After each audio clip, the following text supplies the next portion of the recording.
Welcome to the Get Over Yourself podcast. This is author and athlete Brad Kearns discovering ways to be healthy, fit, and happy in hectic, high-stress modern life.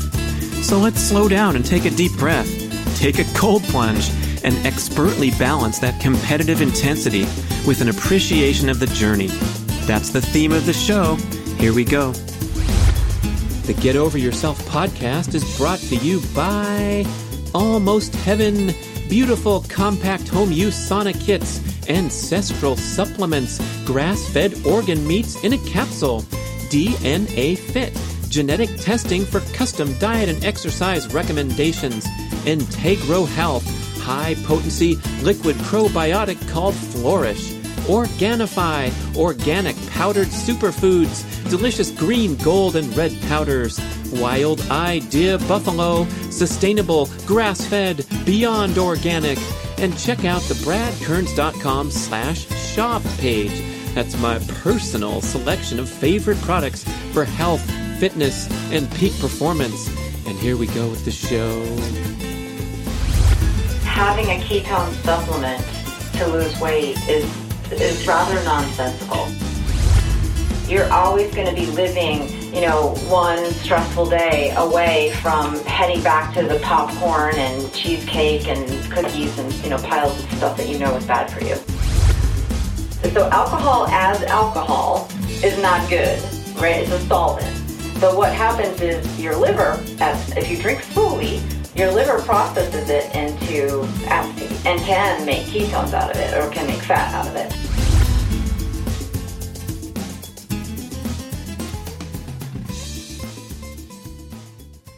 This is Brad. I want to tell you about my life-changing acquisition of a personal home-use sauna. I have a 6x6 barrel sauna in my backyard, ready-made heat therapy, a fabulous unit from Almost Heaven.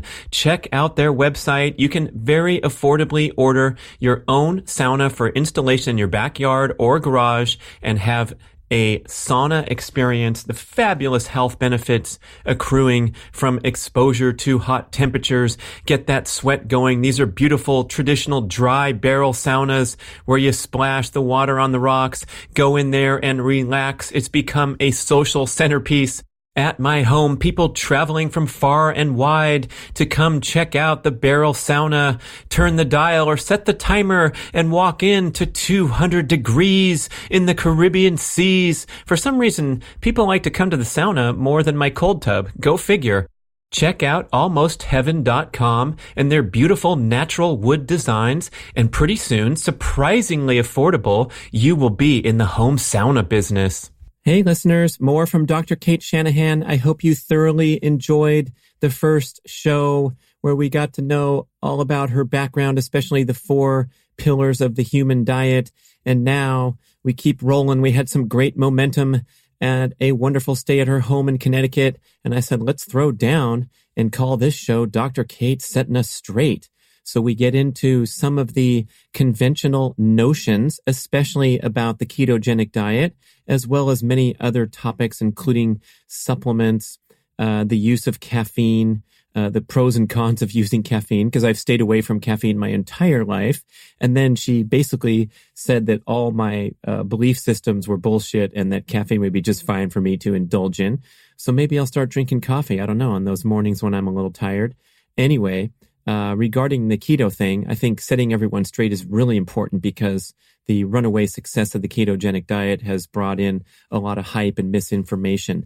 Most particularly, the distinction between stuffing your face with high-fat foods in the name of going keto and doing keto correctly, which is stimulated by the burning of stored body fat, not ingested body fat.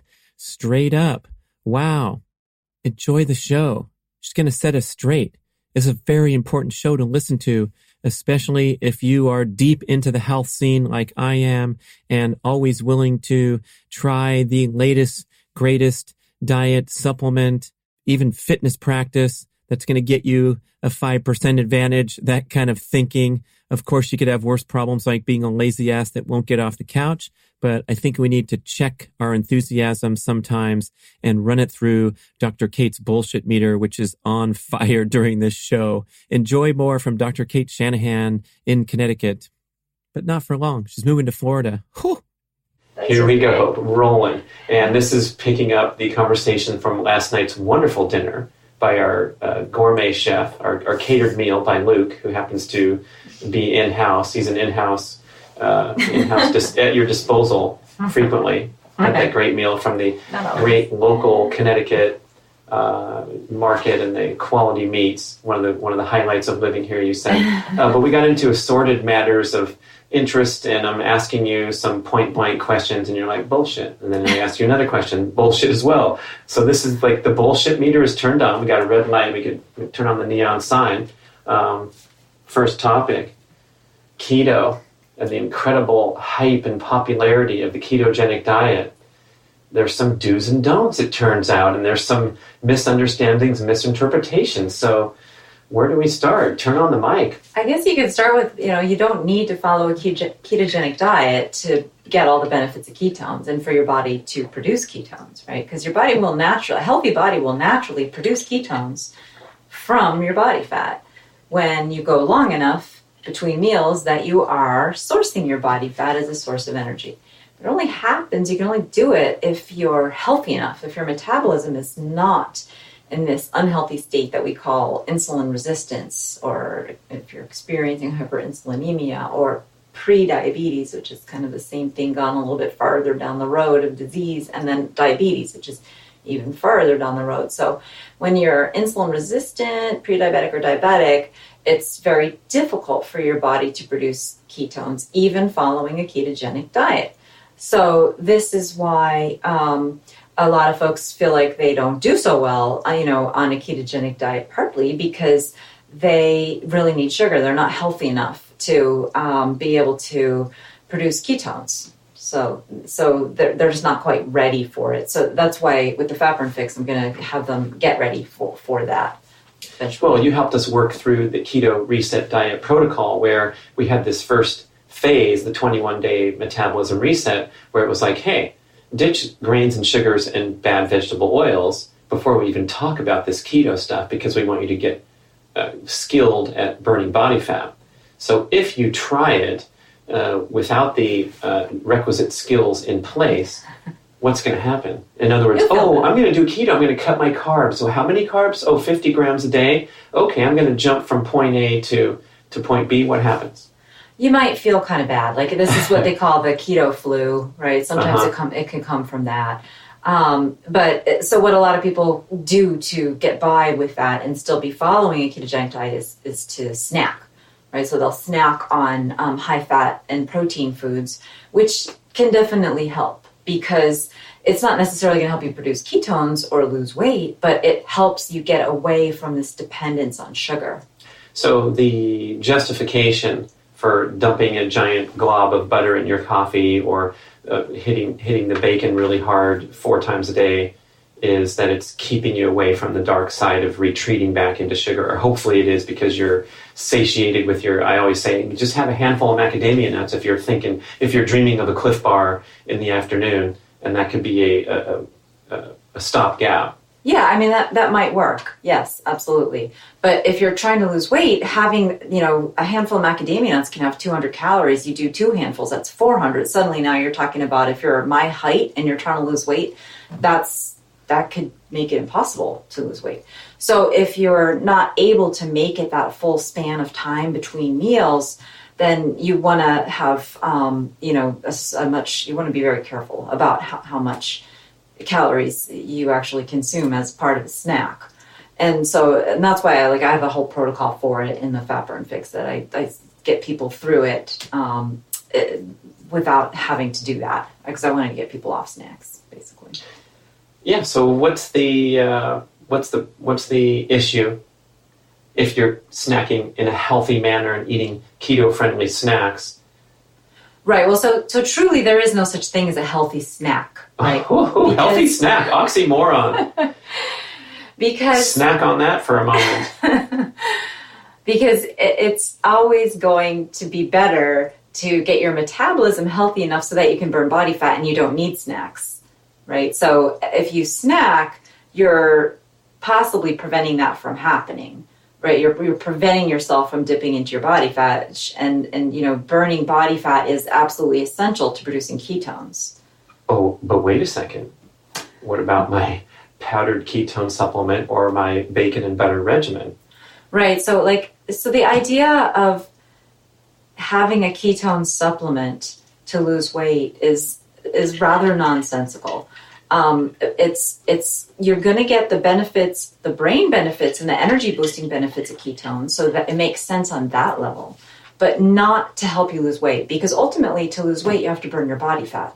That's why my next book is called The Fat Burn Fix. We're talking about body fat. We're not talking about, you know, fat that you just ate, because, you know, why burn fat that you just ate? That's not going to help you lose weight. You have to burn your body fat.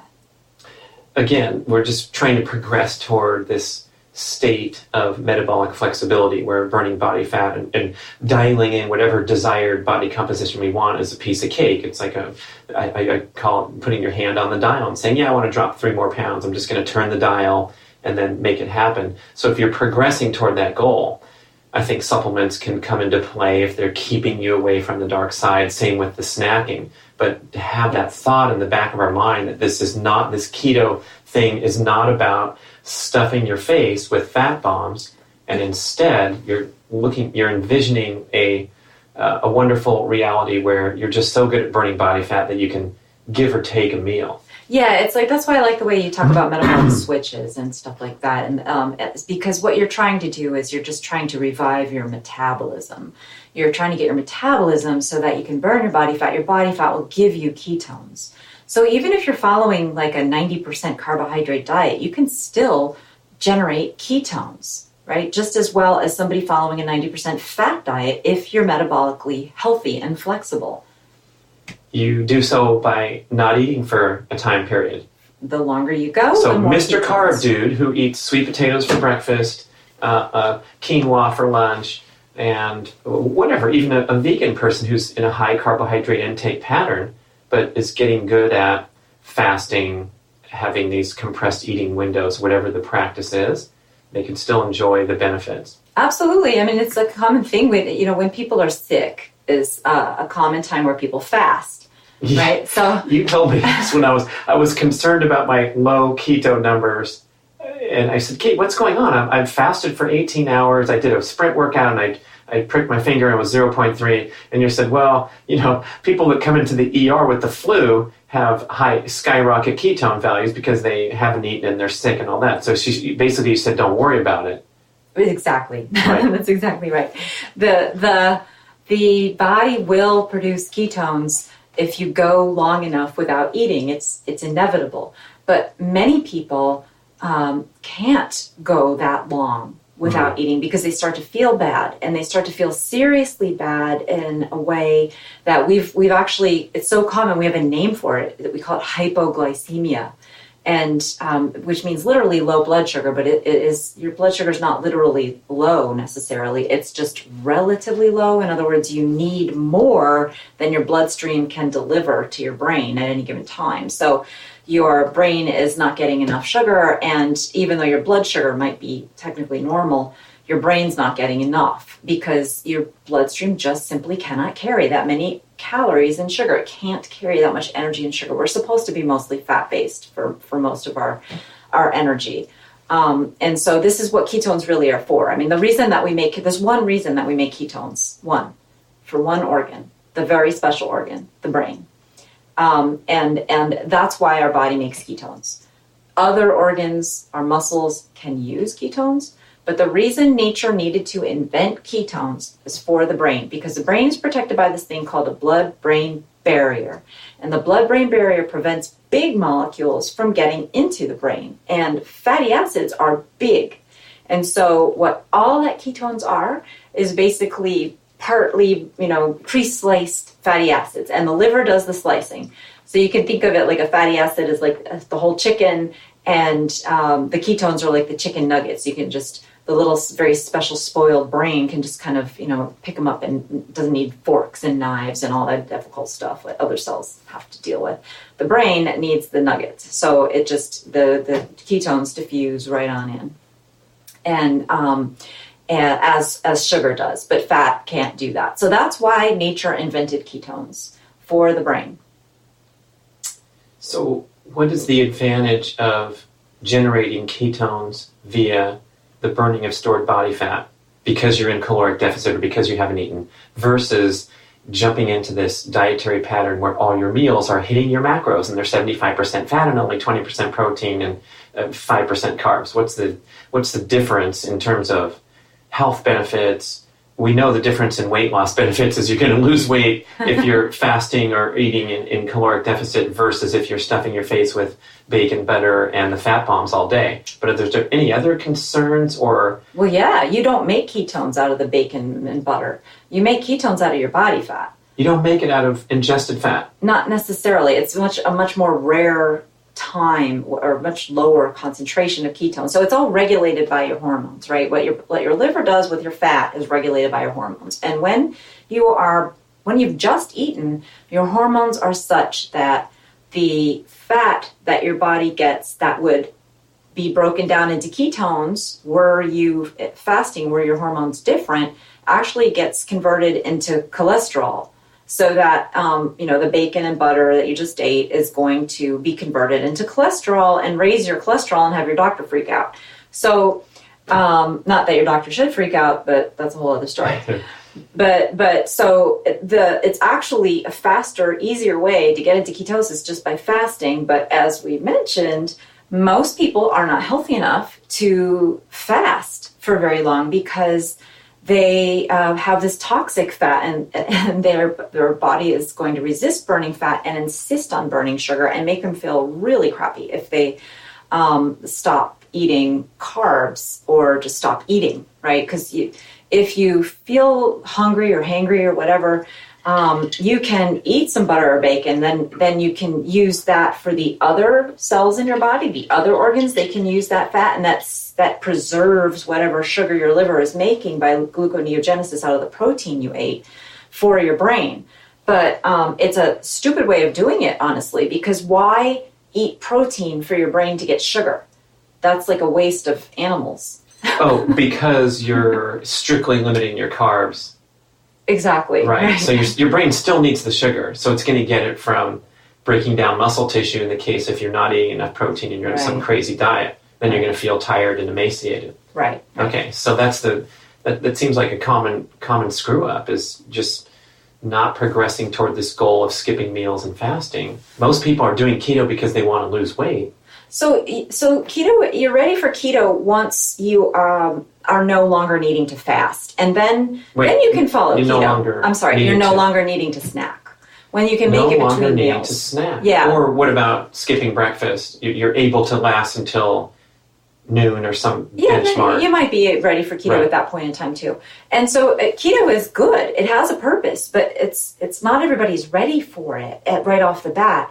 And the purpose, of course, of keto is to help reduce the insulin, so that you can reverse your insulin resistance, somewhat. You reduce the insulin spikes, and the insulin spikes, accelerate the whole process of developing diabetes from insulin resistance and all this. So you'll stop that. But the underlying cause is still this toxic body fat, which you have to continually be aware of, so that you don't eat more vegetable oil and eat, just build up more toxic body fat. There's actually a study that shows that following a ketogenic diet that is made out of vegetable oil, instead of really good fats, when you give animals vegetable, they'll produce tons of ketones, but they actually get fatter on the same amount of calories because they feel so awful that they don't move. Oof. So they just sit there and eat and get fatter. Probably relevant to the human. Yes, right, people I think doing it's that very right relevant. now. They get fatty liver, they get insulin resistant, and they're not active, so that they just get fatter. So could it be an intermediate step to be stuffing your face with fat because you just want to get away from the high insulin producing diet? And are we okay transitioning over to I remember when I first transitioned to Primal, I switched my giant bowl of cereal that I'd had every morning since I was a kid over to this big, huge omelet every day. Yeah, that's great. Yeah. Yes, absolutely. And that's then a great first step. after a year, I realized when I woke up that I wasn't even hungry for this 6-egg omelet with the avocado slices on top that I had every single day to get away from my cereal. And then, so when that awakening comes for the person out there who has this ambition to go keto and get all these benefits, they can just kind of work steadily toward that goal of realizing that they don't need to snack. But you were saying off the air, like, if you need to snack and you're hungry, it's just a sign that you're still working toward better fat metabolism, and you have to honor the hunger signal. Yes, you shouldn't just try to power through it, because you could actually, if you get headaches, particularly, you could actually end up getting serious brain problems, like even a small stroke. Yeah. So in the other show, you talked about the MRIs showing that the people getting these sugar headaches or these depletion headaches are similar to that of the patient with the stroke. Now, does that mean if I'm in a carbohydrate dependency eating pattern, I get headaches, I report frequent headaches? Am I messing up my brain like a stroke definitely. person? I'm sorry. I couldn't hear very well in the headphones. Did you say yes? Yes, and definitely. Oh, that's scary stuff. Yeah, actually, it really, we should be paying more attention to these headaches and to the whole concept of hypoglycemia. It's a serious problem, and it can have serious consequences. I'm not saying that every time you get a headache, you're gonna get like a lesion on your brain, but it is an indication that your brain is living very close to the edge there without getting enough energy. And I mean, what is a stroke, right? Well, a stroke is a sudden occlusion of blood in an artery that stops the flow of nutrients to the brain. Well, these headaches that are occurring due to energy crises are occurring because the brain is not getting enough. Maybe it's oxygen, or maybe it's energy, maybe it's sugar. The brain's not getting enough of something to operate, and it can actually end up being a stroke, because when the brain is operating, let's say you're, let's say you're trying to do your taxes. Let's say you're an accountant and it's tax season, and you're concentrating, you got all these papers piled up on your desk, you can't take a break, you're getting a killer headache because you're using your brain. Now, it's like any other organ. It's like a muscle, exercising muscle. It needs more blood, but it's not getting it. That's why you get the headache. And so when your brain needs more blood than it gets, it very well could end up causing a tiny little stroke. So if we're living in a pattern of frequent headaches, bad dietary habits, and you add up 1,000 headaches, we're looking toward brain degeneration. And am I aware of is there science showing the connection between the high sugar diet and the increased cases of cognitive decline? I mean, aren't people touting that kind of association because the glucose is burning dirty as well?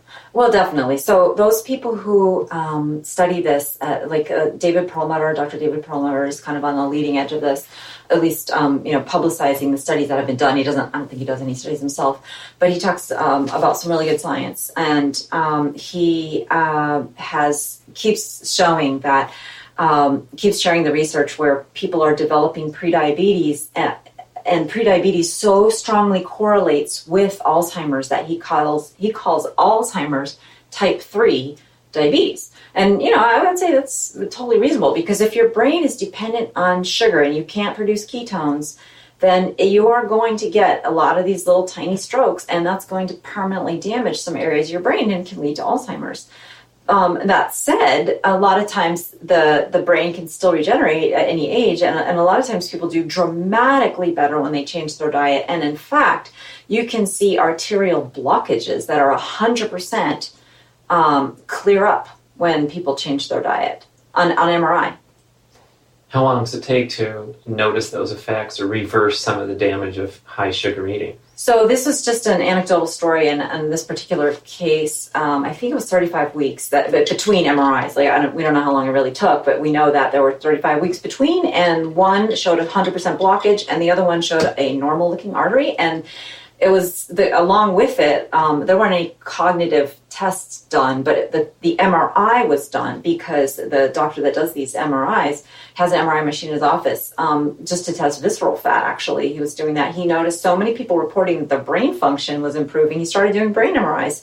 And as soon as he started, he found this, one guy who had a total blockage, and then 35 weeks later, he's a completely different, mental state, feels like his brain actually works for him again, and there's no blockage. And in a major artery, this is like the middle cerebral artery or something, that's a big, important artery in the brain. And it was a miracle. It is he had essentially a major artery blocked, and now he doesn't.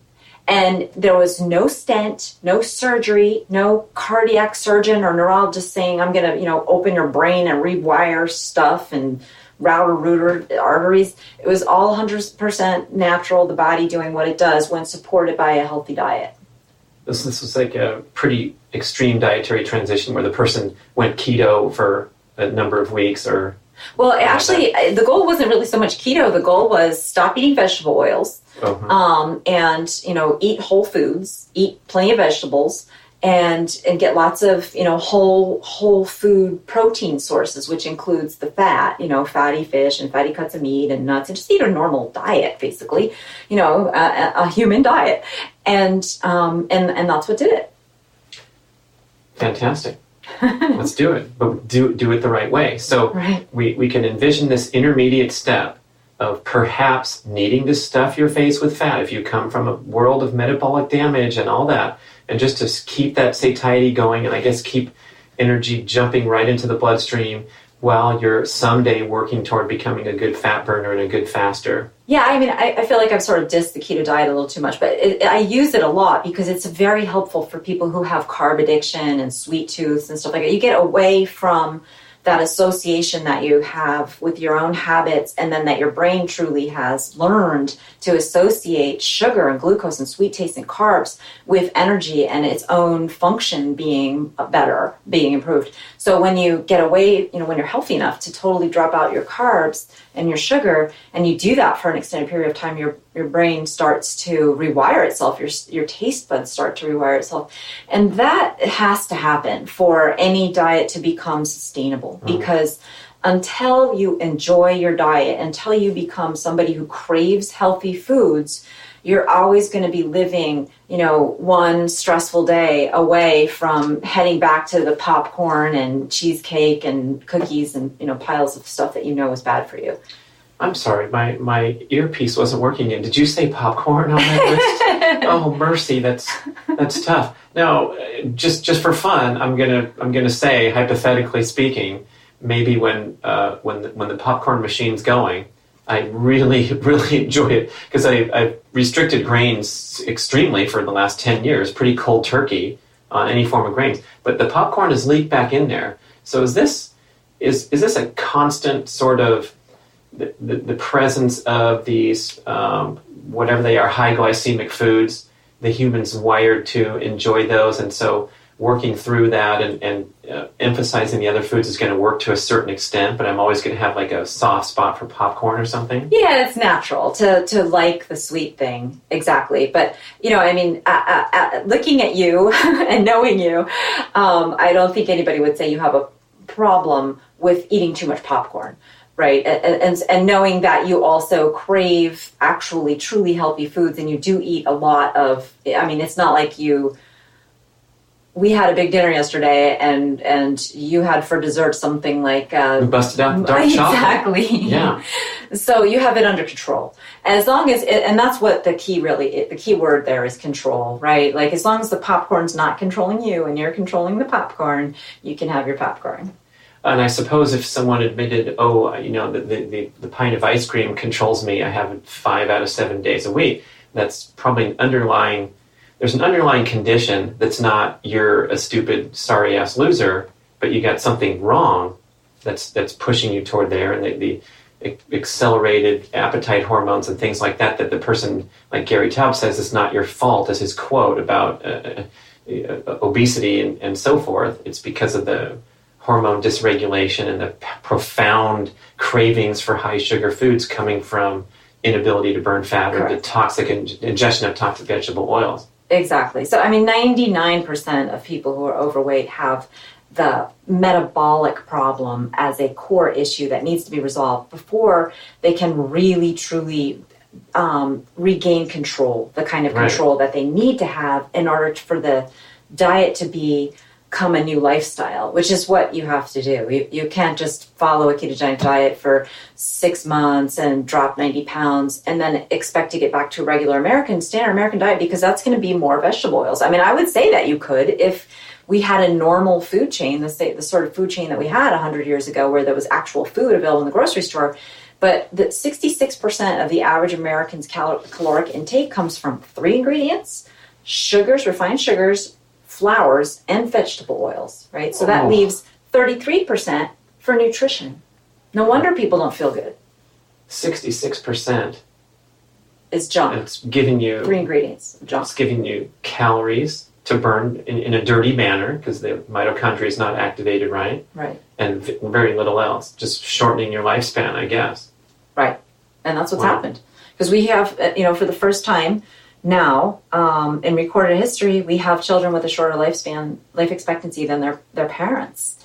And so thank you very much, Harvard. That's what you've done in telling us to avoid saturated fat and, cut salt and worry constantly about your blood cholesterol numbers and don't eat eggs or anything like that.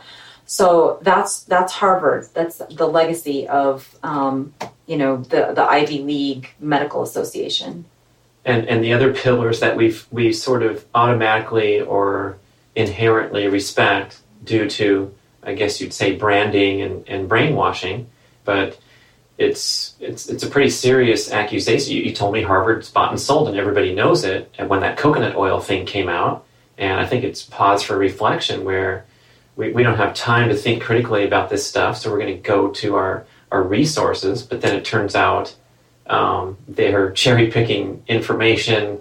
You mentioned the Minnesota, what was it called, the Minnesota Heart Study, the Minnesota Cardiac Study? The Minnesota Coronary Experiment, yeah. You can Google this and it says previously suppressed data or terms like that, where you're like, these people were doing, a high-profile scientific experiment, and now we're finding that they suppress data. That's pretty crazy stuff. Yeah. I mean, we do get kicked out of Harvard for that, supposedly. Yeah. But maybe not. Maybe you just get promoted to tenured professor. Exactly. I mean, no joke. It's the corporate relationships that run everything. And so... funding the person's research, so they have to sort of toe the line. Yes, exactly. And that's the problem, is that, follow the money.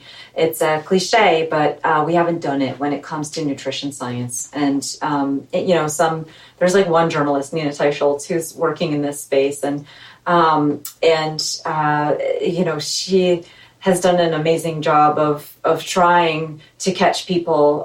These are a lot of older people now who were part of this whole cover-up and stuff that has happened over the past. They all have dementia, though, 60s and 70s. so they can't really. Yeah. I mean, a lot of them are dead now because this was done so long ago, right? But when she was doing the interviews, a lot of people she tried to interview were kind of like duck and cover. They were like, I can't talk about that. Like gag order type stuff, CIA level, blackball, just I don't want my family to get killed sort of scenarios, because the edible oil industry kind of is big oil, right? When it comes to nutrition, that is big oil, and they run a lot of the research, and they basically run these institutions of so-called higher learning in medicine. So when we see that heart healthy on the label of the vegetable oil, you told me the price tag. This was to get the heart healthy terminology on your food label. Yeah, companies pay $750,000 for the heart healthy check. So like Kellogg's and the people who make Honey Nut Cheerios, they bought that. And that was the price tag, 15 years ago. I imagine it's gone up now, if they still have that. Now they may have something else, but there's always some way to earn money by trying to say you're healthy, and having the American Heart Association, say that they improve. So basically, if the American Heart Association says it's healthy, it's probably a red flag that you should avoid it. Well, that's a nice pop-off comment, but we also have to go back to what the last 50 years of taking the advice of the American Heart Association and seeing the rates of heart disease, obesity, cancer climbing to the point where now the kids are going to live less lengthy than their parents. So wherever you stand on the sides of the debate and your previously near and dear beliefs, we obviously have a major, massive problem here in modern society where a large portion of the people are trying to do the right thing. I mean, we have the junk food, stupid, lazy loser who sits on the couch, plays video games, and eats crap, and good luck to them. But all these people who are working out in a devoted manner and shopping and watching their calories and looking at labels that say heart healthy, that's the part where there's the extreme concern that we're being brainwashed and manipulated due to corporate interest. And they end up eating the same 3 ingredients that the stupid lazy guy on the couch is the same. It's just packaged differently. Oils. The Honey Nut Cheerios versus, the deep fried onion rings. Mm-hmm. Wow. Okay, we're checking off our bullshit meter box. And just back to the keto story. So it seems like there's this common notion that if you just stuff your face with enough fat, you're going to make a bunch of ketones, and you're going to, the higher number, the better. And you're shaking your head going, no. Right. So, I mean, ketone production in the liver is regulated by your hormones. And so the state of your hormones that has to occur is low insulin, which you'll get, more readily following a lower carb diet than a higher carb diet. But also has to be high glucagon, and you're not going to get that when you've just eaten.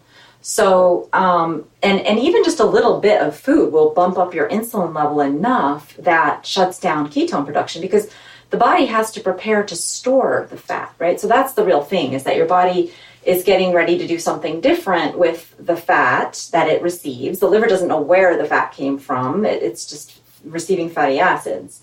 But it does know how many it's getting at once and what else is coming along with it. And that is a signal of what to do with it. So if it's getting a whole ton, it's going to start making cholesterol particles so that it can go to the body fat for storage. And if it's just getting a little bit in dribs and drabs and has a little bit of insulin and a lot of glucagon, then it's going to start breaking up the fatty acids that it gets into little pieces, snipping them up into ketones. So it's never, ever, ever going to get a whole ton of extra fat if you're not eating, because as human metabolic function is going, like you've taught me wonderfully, the body makes exactly what it needs and no more of anything ever, including ketones. So if we're fasting and we're asking ourselves to perform a peak cognitive task at our desk, or we're walking on a 3-hour hike, or we're an athlete who's highly fat adapted and is going for a tempo run of an hour and hasn't eaten in 12 hours, we're making whatever we need to get through the performance, so to speak, but no more. Right. In contrast, when we eat the 6-egg omelet, we're slamming down a bunch of calories that we certainly don't need at the time. Then we got to go to work. And so you're saying make cholesterol rather than make ketones because of our handful of macadamia nuts and our 3 fat bomb balls. Exactly. So the body figures that when you're getting a whole bunch of stuff coming in, well, first of all, it's got to store it, so it has to slow down ketone production and shift over into more cholesterol production. And it also figures that there's probably going to be enough nutrition for most of the cells to use, that whatever sugar the liver can produce or whatever sugar was in the food is going to be good enough for the brain. So it won't need to produce ketones.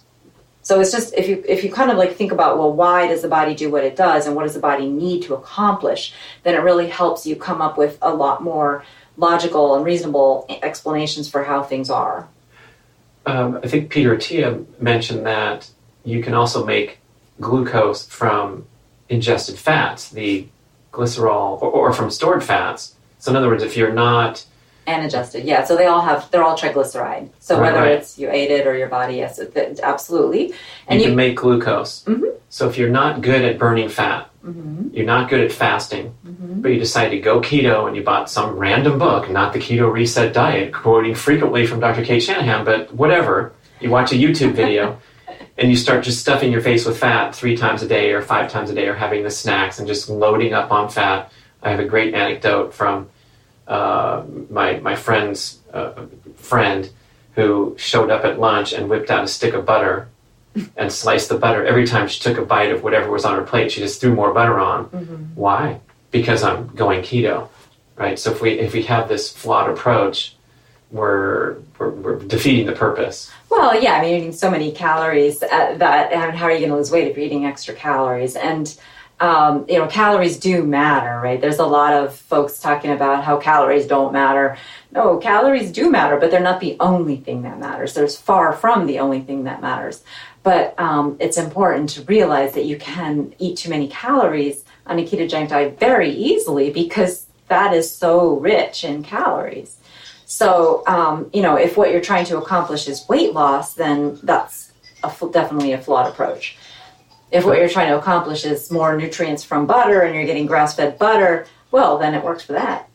But if you're just blindly trying to enjoy the vaunted benefits of high ketone numbers on your meter, and you're striving to do that through massive ingestion of fat, purposeful ingestion of extra fat, you're heading down a dead-end road, it sounds like.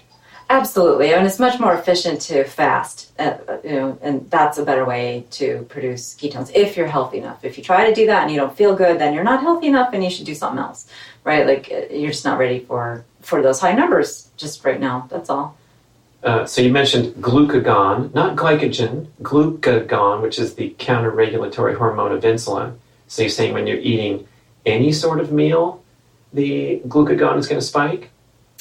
Yeah. So, glucagon is going to drop. You need to have glucagon at a certain amount in order for the enzyme that produces ketones in your liver to be activated.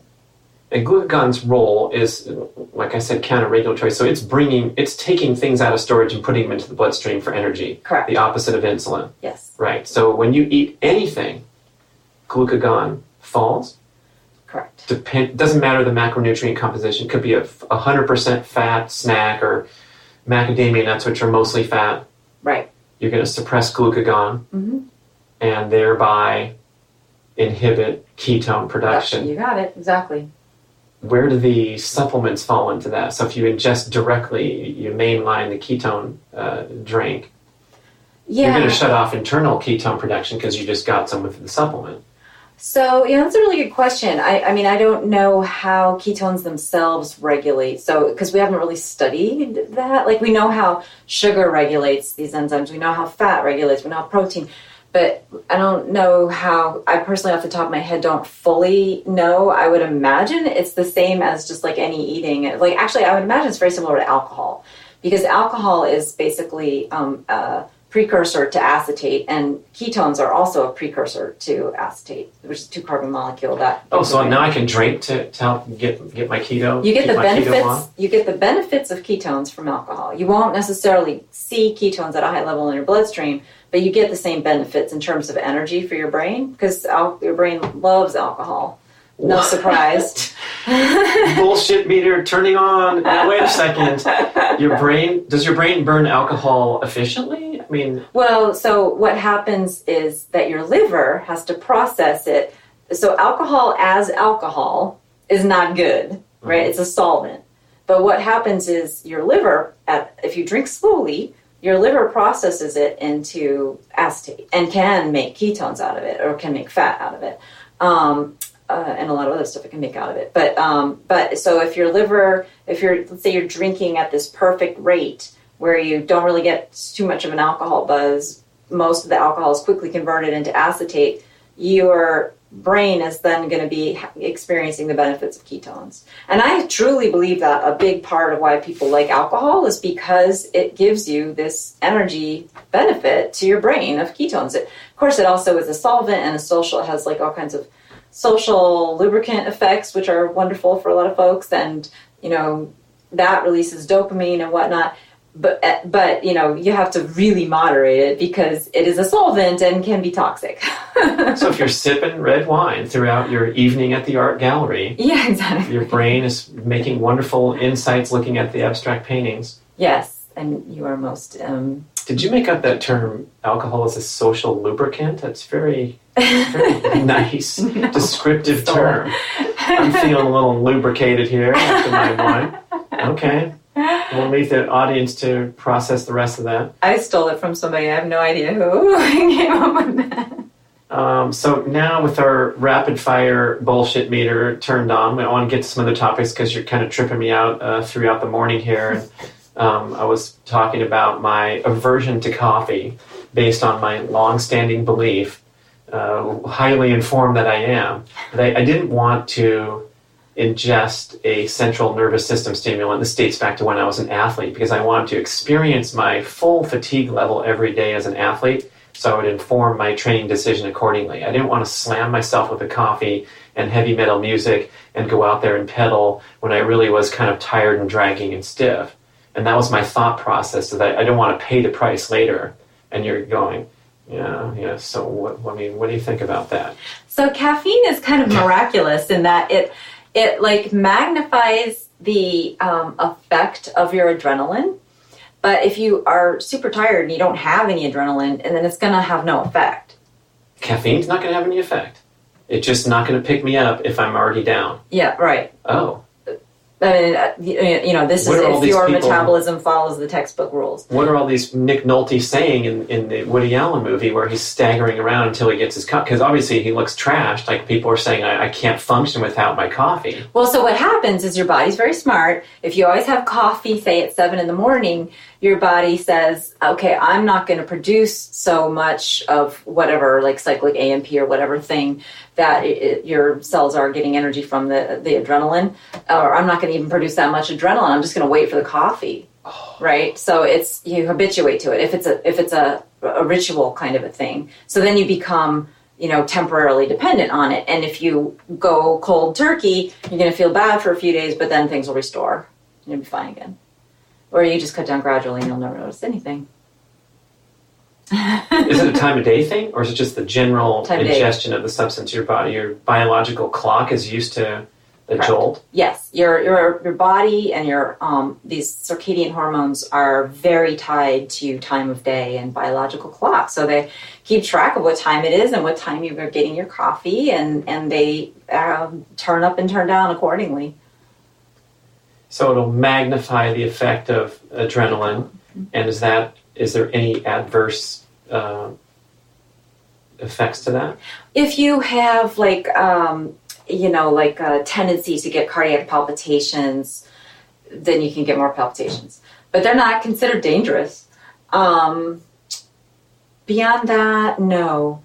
The most of the problem that people have from caffeine is from the other stuff that comes with coffee or tea, like the theobromine and zeaxanthin and some of these other molecules that actually kind of upset the stomach a lot or overactivate the nervous system in the stomach. So you get really grumbly, crampy stomach. A lot of people get that kind of thing. Some people get breast cysts or cysts in their skin from caffeine for some reason. I don't really know, but I'm sure it has something to do with the caffeine itself and or just like the other ingredients in coffee. So they have to avoid it. But beyond those kinds of complications that some people have, for the most part, it's a pretty wonderful substance. I think, isn't it like the most beyond? It might even beat water, because I know there are people that don't drink water. Your dad, you say, lives on caffeine and does these midnight work binges and then goes back to sleep and then drinks more caffeine, drinks more coffee. He's either drinking coffee, asleep, or doing CrossFit. That's his lifestyle. And he's been that way since I've known him, which has been a while. And he's an example of highly productive longevity. He's in his 70s and he's still working hard and working out hard. So something's going okay for him. Caffeine can't be that bad.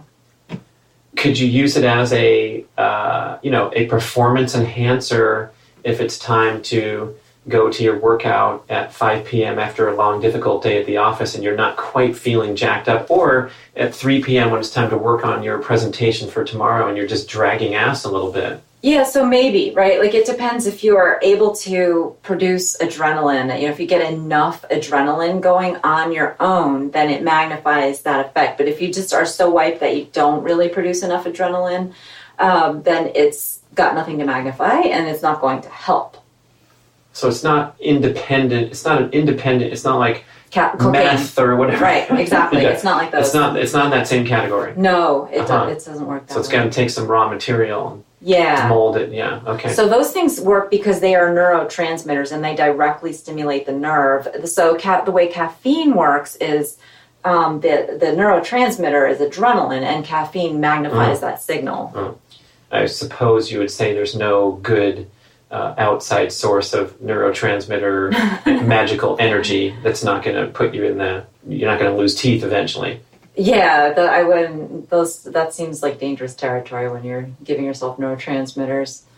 Yeah. Okay, good. On to my next category was supplements. The supplement world, the multi-billion-dollar supplement world. One of my favorites, PS, vaunted to help suppress the flow of fight or flight hormones when you're in an overly stressful state, such as a day of jet travel, jet lag, heavy training, where you're kind of wired on that fight or flight aftermath, and you'd really rather start the recovery process, start kicking into parasympathetic function rather than sympathetic dominance. And the story sounds wonderful to me, but you're smiling again, like, wait a second. So your pancreas digests that PS so that it's total BS by the time it's done. So yeah, your pancreas has lipases, and the job of lipases is to help you digest triglyceride and separate fatty acids from other molecules. So there's a specific kind of lipase that the pancreas produces that breaks down the lecithins, and which is PS is a type of lecithin, or it's kind of like fatty acids bonded to something other than glycerol, and it breaks the fatty acids off, and so that it's not PS by the time it's been digested and gets into your bloodstream. It's not that anymore. You have like ethanolamine and 2 fatty acids. Is that the case for quite a few supplements, where you're just swallowing something that's going to be plunged into an acidic bath in the stomach and rendered irrelevant, useless? Yeah, exactly. Because unfortunately, for people who spend a lot of money on supplements, but so many people we don't learn to cook. And so it just seems so much easier to swallow a pill that's going to have these miraculous effects. But what they're doing is they're selling you stuff that your body makes out of food. And if you eat it, even if you eat it in the food, when you eat eggs, you get a good amount of phosphatidylcholine, but still your body breaks it down and has to reform it, so that it, and it may or may not elect to reform it. It may take those fatty acids and do something completely different with it, or it may break down the ethanolamine and turn it into something completely different.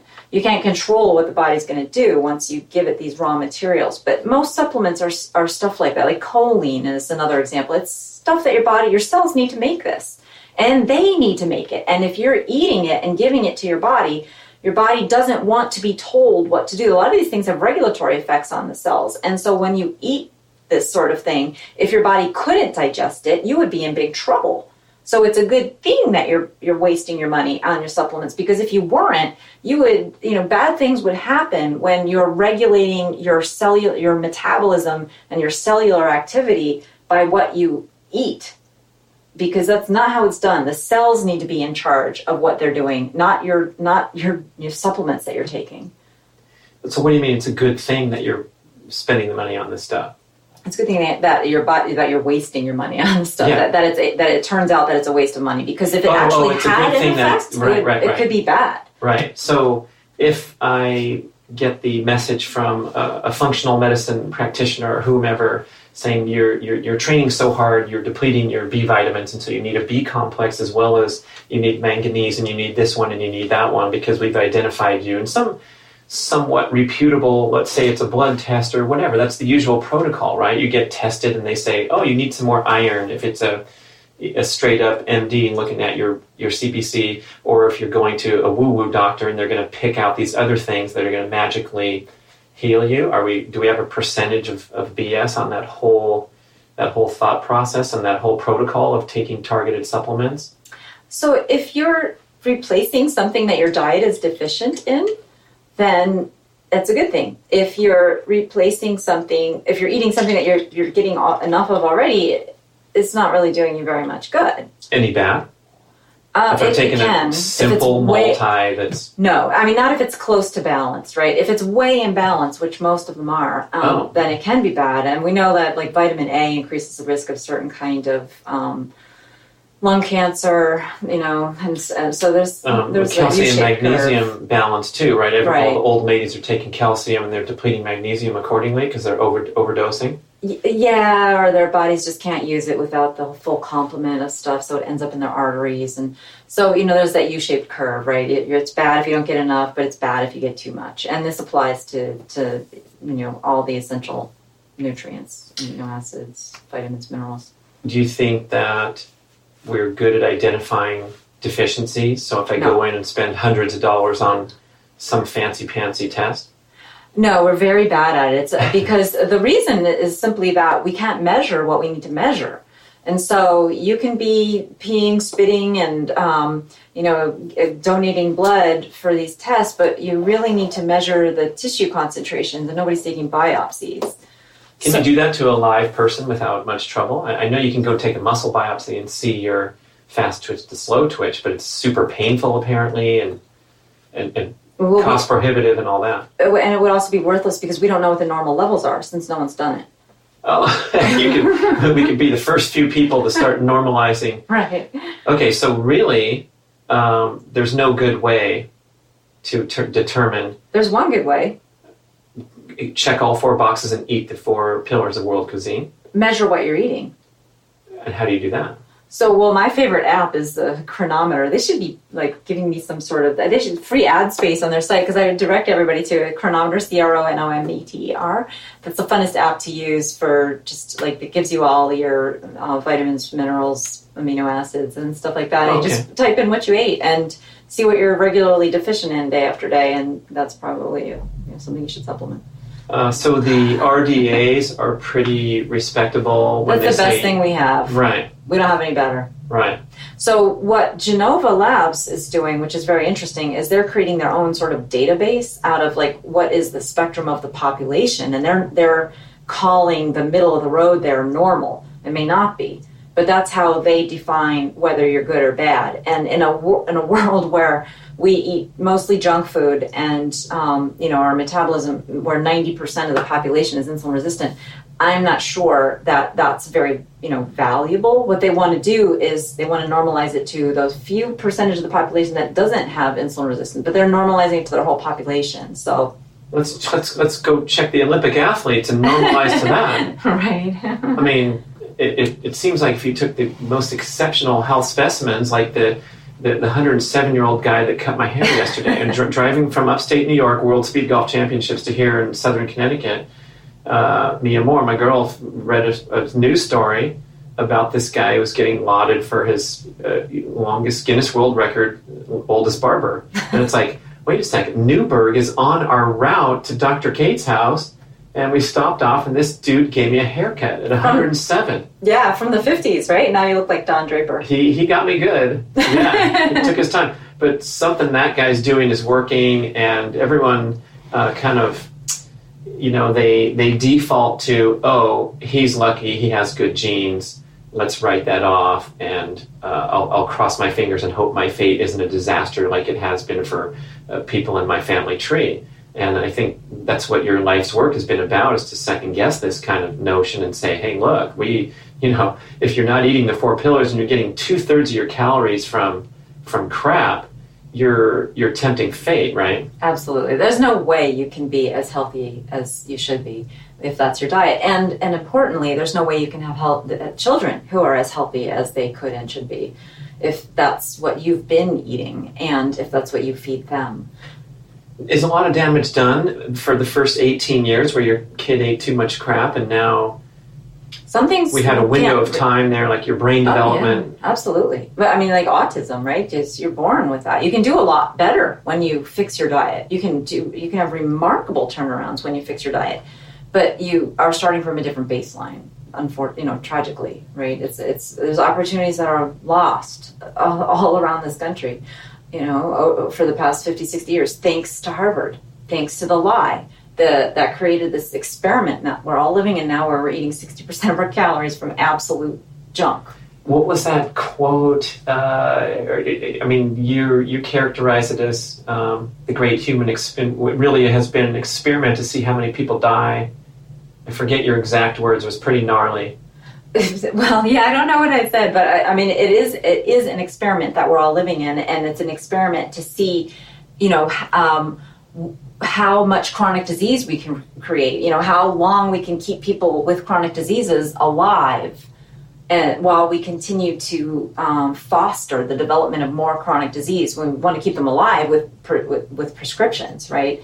So we let them to keep eating their junky diet that's making them sick, and invent prescriptions that keep them from dying so they can remain consumers of our crappy diet and all of our pharmaceuticals. Make profit off That's the experiment that we're living in. And it's very dystopian. It sounds dystopian, and it is dystopian. I mean, it's completely, that's my life as a doctor, is like opening people's eyes to that reality so that they can opt out of the system altogether. And unfortunately, people have fortunately, people have a sense that that's happening, and they're going more to alternative methods. And unfortunately, there's just as many shysters in the alternative medicine world as there are, doctors don't go to medicine to become shysters, and people don't go into alternative medicine to become shysters, but they just don't dig deeply enough into their profitable business models to question whether what they're doing is really beneficial, or could it be, very unbeneficial.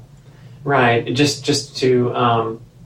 Just to frame this, it seems like there's not a lot of lying, devious, cold-hearted people, but they have blinders on and they're not thinking critically, and therefore they're buying into the conventional notions. Dr. Timothy Noakes is a great example where he's tearing out pages of his previous best-selling book because he's open-minded and willing to accept a new paradigm, which is the fat-burning paradigm rather than the carbohydrate paradigm in relation to exercise physiology and endurance performance, remember you said follow the money? So the Gatorade Sports Science Institute, it's not hard to follow the money because it's called the Gatorade Sports Science Institute. And these are people that are highly educated, highly trained, doing their life's work to see how the body metabolizes certain different types of sugar when you're out there running a marathon so you can get the best energy. But no one thought about the FASTER study, which is only a few years old, where it's like, long-distance endurance athletes don't even need sugar at the extreme examples. They can go on fat and ketones if they don't throw those gels down their throat every 20 minutes. Right, if they're fat adapted. Right. Yeah. Mm-hmm. So it's a kind of a more peaceful way to look at it. But boy, my shout out to the physician world who dispense dietary advice. I just have to raise my hand and go bullshit, because if you don't know what you don't know, that's the most number one ranked, most dangerous, worse than the shyster who's spouting off and just uninformed or even devious. But wow, how do we turn this around? How do we tell the doctors to shut their mouth when it comes to dispensing nutrition advice, for example? Yeah, exactly. I mean, what you have to do is you have to have yourself a compelling enough story that people believe it. And so, I usually start my consultations with people by telling the story, like, here's my philosophy, so that people can elect to decide whether it makes sense to them or not, right?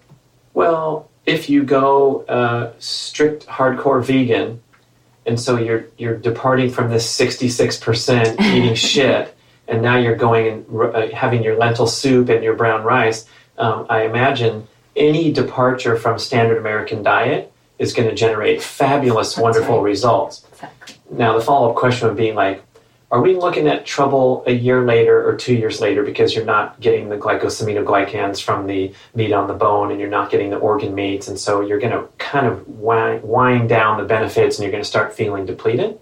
Well, no, you won't feel depleted so much as you just won't feel as good as you could, right? Like, I guess, it's kind of more like it's a way to age faster, right? If you need something that you're not getting, you're going to age faster. And we have no reference point. Right. Because we think 80, we do have reference point. Jeanne Calment from France, she's the world record holder. I intend to beat her. She's 120. She died at 122 years old. Go look at her on YouTube. She has an interview when she was 119, sharp as a tack, and then ordering her a wheelchair person to move her along if the interview was over. It's beautiful. Avant the mosh, as she said at the end. So we have reference point, and then we think, speaking of 2/3, we think 80 is impressive longevity. 2/3 of our potential is just fine. And so that seems weird to me when we know that a human can go this long.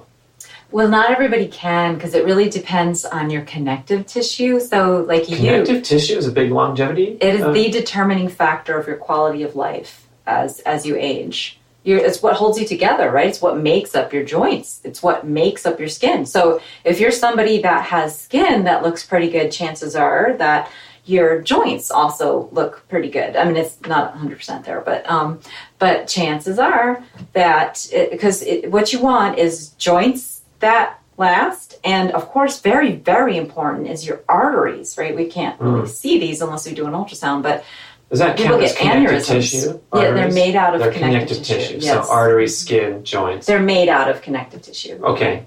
So they're not skeleton, but they're made out of like collagen and cartilage and that kind of it's supposed to be elasticy, stretchy, sturdy stuff. And they're supposed to not have aneurysms. And if our connective tissue isn't that good, they develop aneurysms and they bleed and we die. If our connective tissue is not good enough, then our joints hurt, way more than they're supposed to as we age. Then we don't exercise as much. Exactly. So it can be a vicious cycle and shuts us down. So there are some people who are just that truly genetically lucky and, blessed basically with this fantastic connective tissue. We're all supposed to be that way, mind you. Like that's supposed to be something that we get with birth, with our birth certificate. But because our diets have been sort of screwy for generations now, our genes aren't at their full potential anymore. Didn't you have the cutoff date of 1950? So if you were born before that and you were raised on these home-prepared traditional meals, you're way better off than the post-war baby boomer who was eating TV dinners instead of grandmother's bone broth. Exactly. That's now right. We'll do our best to catch up by consuming the four pillars of world cuisine. Cate Shanahan, Deep Nutrition, thanks again. This was going to be a short show, but we got into it, and I appreciate you. You're doing great stuff. Go get the book. Where else do we connect with you? Well, there's for my website. More connective tissue. drcate.com. drcate.com. Right. Yeah. Right. But mostly I'm in clinic, working with people every day. Fighting the battle on the front lines. And also I think that's what I like about it is you get that special insight where you're not just sitting in a lab doing research or sitting in a beautiful office writing books, but you're also dealing with real humans and getting coughed on, like you said, and making sure that you have your fermented foods to ward off illness in the wintertime, all that stuff. Right. All right. Thanks for listening, everybody. Dr. Cate, bringing it. Thanks, Brad. It's been fun. Thank you for listening to the show. We would love your feedback at getoveryourselfpodcast@gmail.com.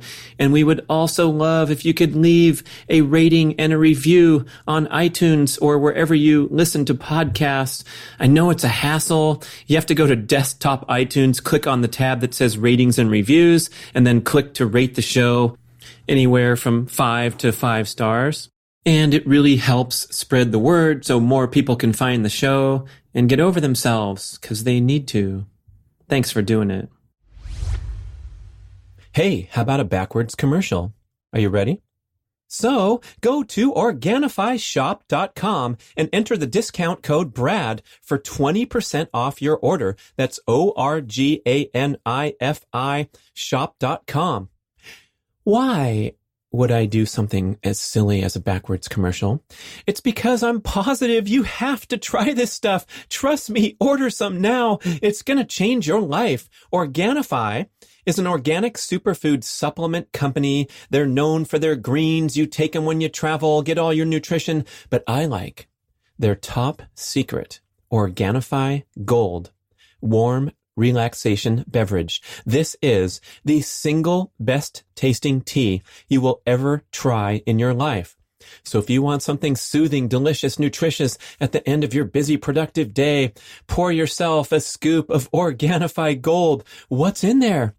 Turmeric, the anti-inflammatory superstar, is the base. And then, listen to this, smooth coconut milk, cinnamon, ginger, lemon balm, and 2 super mushrooms.